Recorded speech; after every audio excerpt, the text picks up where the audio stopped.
जय गणेश.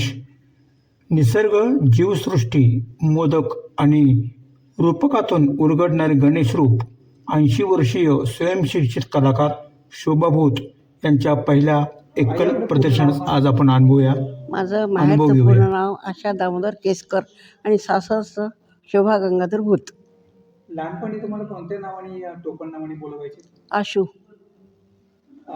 हे कला क्षेत्र तुम्ही कधीपासून निवडलं? जेव्हापासून शाळेत गेली, माझे वडील ड्रॉइंग मास्तर होते. जेव्हापासून शाळेत गेली तेव्हापासून मला ड्रॉइंग आवडतच होतं. आतापर्यंत तुम्हाला प्रोत्साहन कोणी कोणी दिलं? प्रोत्साहन मला आपल्या मनानेच आलं, मला कोणी दिलंच नाही. चित्र काढताना गणेशाचं चित्र का तुम्ही निवडलं?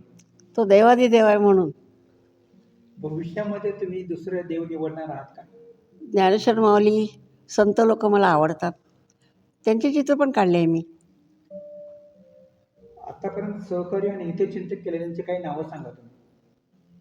म्हणजे नावं तुम्हाला ज्यांनी सहकार्य केलं, प्रोत्साहन दिलं? अरे, सहकार्यात सगळ्या लोकांनी ड्रॉइंग बुक आणून दिले, कलर आणून दिले, घरातलं काम नाही करावं लागलं. नातवांनी, सुनांनी सगळ्यांनी समजून घेतलं.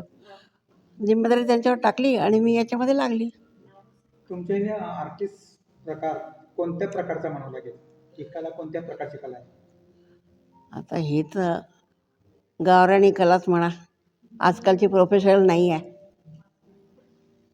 आजपर्यंतच्या चित्रात आणि कालच्या चित्रात काय बदल झालेले? आता तर बिघाड झालेला आहे. पहिले चांगले होत होते, आता एवढे चांगले होत नाही. तुमच्या कलेचं वैशिष्ट्य काय काय आहे? संसारातून परमार्थाकडे जायचं हे. आवड, निवड, सवड ही प्रत्येकाला गरजेची असते. त्या तिन्ही गोष्टी तुम्ही कशा सांभाळता? आवड लहानपणापासून होती, निवड चित्राची कोणी केली? गणपतीची मीच केली. आणि निवड कोण करतं चित्रांची? ते आपल्या मनाने स्फूर्ती होते, निघतात आपल्या मनाने चित्र. सवड कशी काढता तुम्ही? वेळ कसा काढता? काय वेळ कसा काढता? टाइम कसा काढता तुम्ही चित्र काढण्यासाठी? आता तर काय सगळं जिम्मेदारी पोरांना दिली तर मी रिकामीच आहे. या कलेसाठी कोणत्या गुणांची आवश्यकता असावं लागते अंगात? एकाग्रता, आवड आणि अध्यात्म असलं तर फारच छान. आतापर्यंत काही पुरस्कार, सन्मान काही मिळाले? नाही, हेच पहिला पुरस्कार आहे माझा.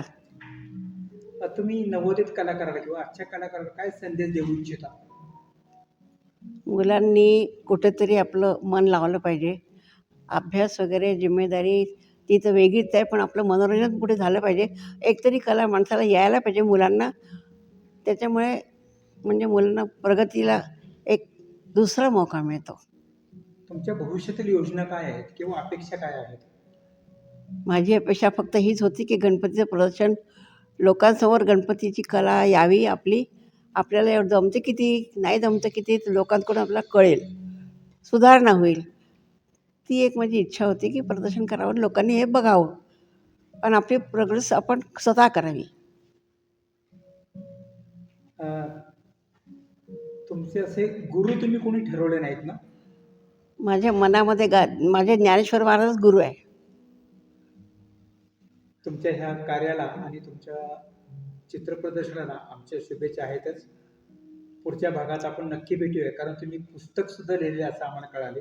हां, मला अध्यात्म आवडतं. हां, तर तुम्ही जी पुस्तकं लिहिली त्याच्यावरती आपण पुढच्या भागामध्ये नक्कीच चर्चा करणार आहोत. आणि तुमचे ते लेखनाचे गुण सुद्धा आपण समाविष्ट करून घेणार आहोत बातमीपत्रात. तोपर्यंत धन्यवाद, आभारी. थँक्यू.